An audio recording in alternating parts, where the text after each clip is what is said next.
Mtu wa Mungu, unakumbuka kifo cha mpendwa kiliniacha na swali. Ukifa leo, nafsi yako itaenda wapi? Mbingu au jehanamu? Ni nani ajua siri? Maisha ni moshi, hupita haraka. Leo uko, kesho hujulikani.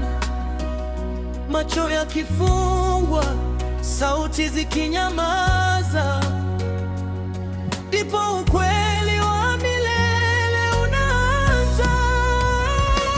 Nafsi yangu itaenda wapi? Yesu, nipe uzima wa milele.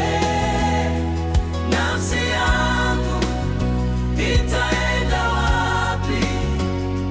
Bwana, niandike kwenye kitabu cha uzima.